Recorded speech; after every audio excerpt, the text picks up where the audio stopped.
Okay, guys. So here we will see what are the key parts of an Hadoop. So Hadoop has two main core component, which we already know that. First is an HDFS. HDFS is an Hadoop distributed file system. It's a distributed storage layer. Okay, and the second one is a MapReduce. It's a distributing computing. It's a processing engine. It's a processing unit of the system. So HDFS is the lower layer. This is a storage layer. You can see this is MapReduce, something as mentioned, but second app, third app. Why this app? Guys, the best part of this Hadoop 2 version is that this MapReduce will act as an application. Fine. I'll take a pen. Okay, guys, there is a layer in between HDFS and MapReduce, and we call it as a yarn. By using this interface, different type of applications, whether it's a peg, whether it's a Hive, whether it's an HBase, or all these applications can directly use the power of HDFS by using this interface. We call it as a yarn. So yarn is basically there in between applications and HDFS, right? So MapReduce is nothing, it will act as an application. So let's move ahead. Guys, this is a basic Hadoop architecture. What is Hadoop? How it works? So here you can see it works in the master slave concepts, master slave fashions. In a master we have a few nodes. I will clear this first. Go to screen, point to position, erase all link. Okay, guys, you can see we have two masters instead of one. The reason is that if somehow this master goes down due to any reason, again I have second standby master which will come into the picture. Okay, now what is slaves? Slave is you can see there are nth nodes are available in our slaves. Then why we are using so many kind of slaves?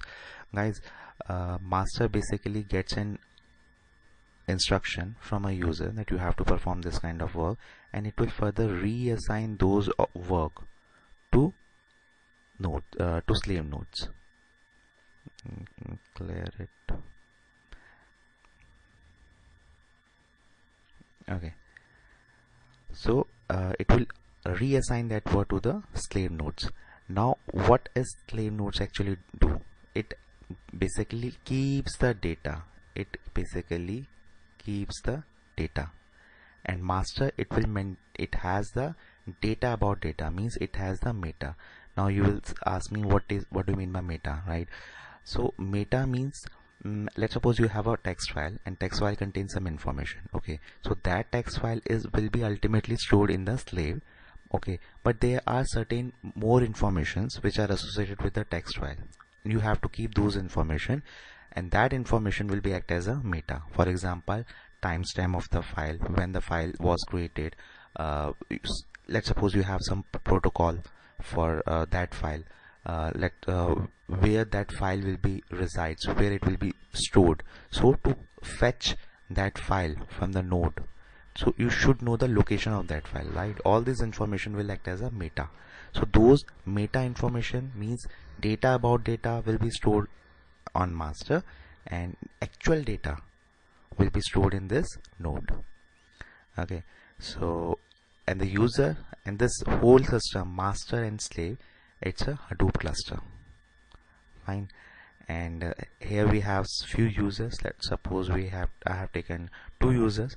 First user has submitted something. It has submitted some job to the master. That's it. This is the responsibility of the master. User won't take care about where is the node, how many nodes are there. That is none of its business. The user only submit the job to the master. Now master, it will processes. In short, it is extracting, it is creating the data about data and storing that meta on master. After processing, after storing that data about data, that is storing the meta of that data, it will create the subtask and it will be distributedly across the cluster of node. Guys, you can see we have a task has been distributedly. So what is the significance of using that? This operation is that, let's suppose you have m task which was submitted by user. So for executing this m task, each node is actually doing 1 by m part of that task. So due to which the processing speed of my system would be increased a lot.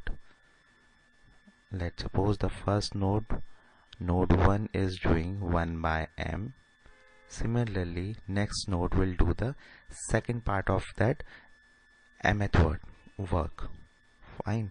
So due to which the processing speed of my system would be increased a lot. This is the biggest benefit of using Hadoop. Right? The individual node is not doing the whole work.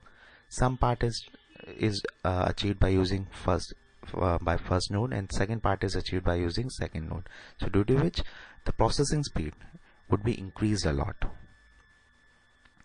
So after that, all the node will process it and store the information. So this is the basic Hadoop architecture. You can easily understand. Right? So let's move ahead, guys.